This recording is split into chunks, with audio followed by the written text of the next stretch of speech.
So we're going to expand a little bit on color theory. You're probably familiar, you probably made colors on purpose or by accident. So I'm just going to go over a couple things really quick. You listed the primary and the secondary colors on your element sheet. Just want to go over this. So red, yellow, and blue are the primary colors. They're right here. They are made from the earth. You can't go out and mix red. You can't go out and mix yellow. You can't go out and mix blue. So they're like the primary colors from which all the other colors are made. If you were to mix red and yellow, you would get orange. If you mix yellow and blue together, you would get green. If you mix red and blue together, you get a violet. You call it violet in color theory. You don't call it purple for some reason.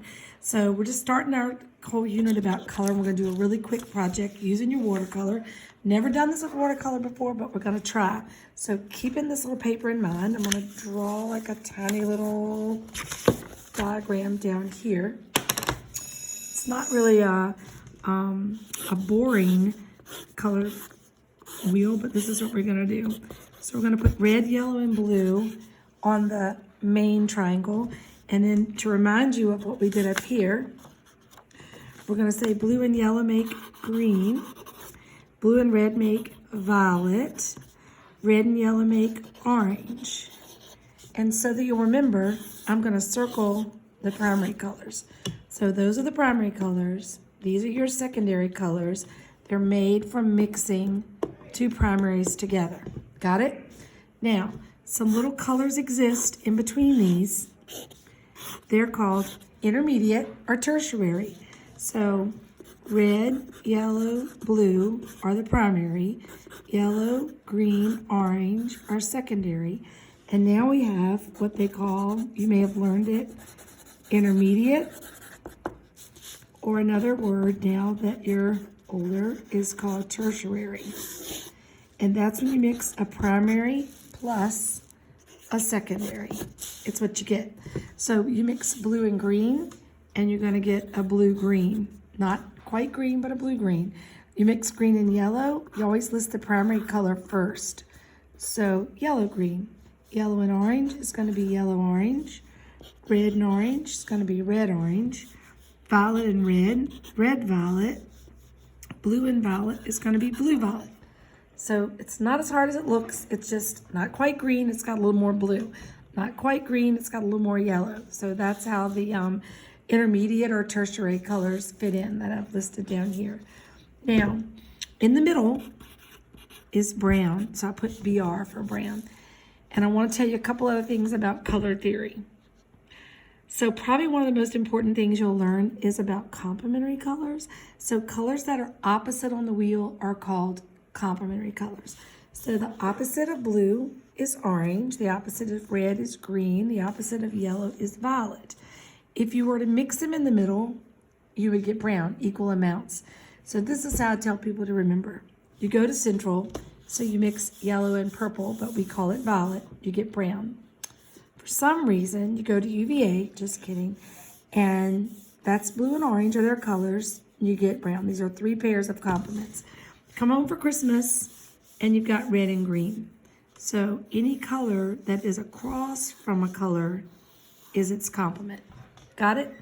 So over here now, we're going to do complementary pairs. And they are yellow and violet. You go to Central. Go to UVA, so blue, orange. And then you go home for Christmas, red and green. These are three pairs of complements. You mix them equally and you get brown.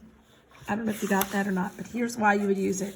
It's not just something to know. Let's say you're painting an apple red and you wanted to dull the apple down.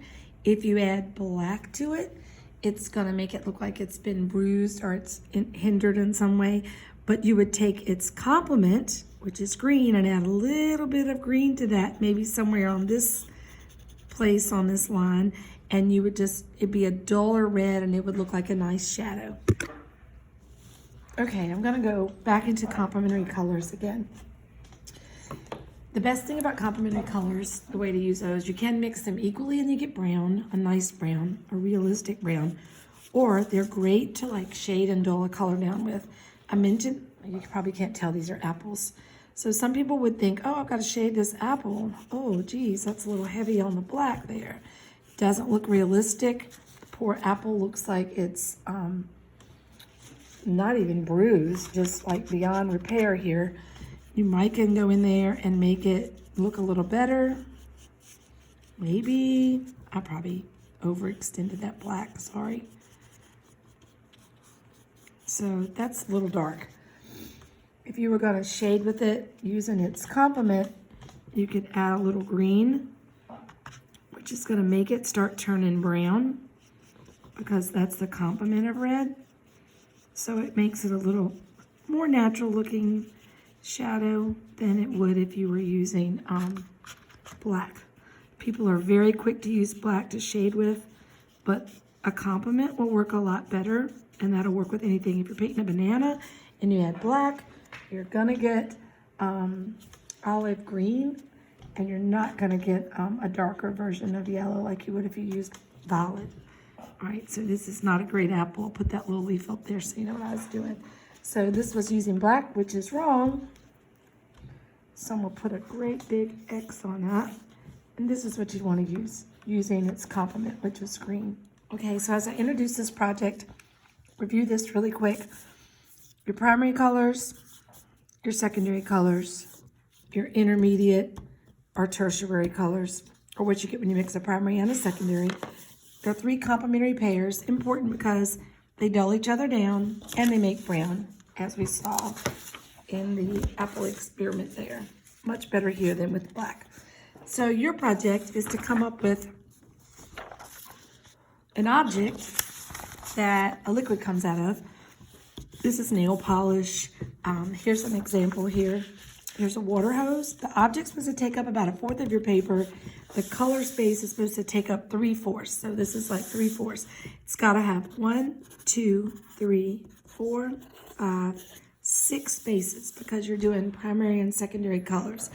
You'll label it as red, orange, yellow, green, blue, and violet. And we'll go over that a little more later, but you'll make sure that you have all the colors in the order. You just don't randomly put them out there.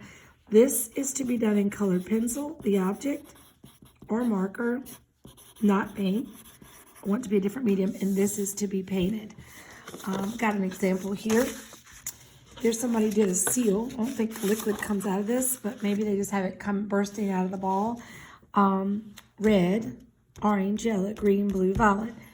This is a little advanced for Art 1. We did this. We did the intermediate colors. This is red, orange, yellow, green, blue, violet, and red, violet right here. So this was a really good example of going a step further and adding the intermediate tertiary colors. I'm not even asking you to do that at home. I'm just asking for you to do primary and secondary colors in order. I do like that the colors spilled off 1, 2, 3, even 4 sides of the paper. I'd like for them to at least spill off of 3. This one right here is excellent, except that the colors are not taking up 3/4 of the space. So this is a great example of the colors, but it did not take up the right amount of space. So remember, 3/4. So right here, we've got some fingernail polish. So we'll go 1, 2, 3, 4, 5, 6. 1, 2, 3, 4, 5.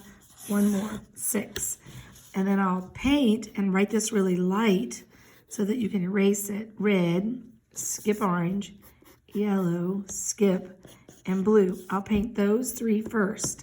Then I would like if you could mix the colors, but if you can't mix them, use the colors out of there. But in class, we would mix the colors.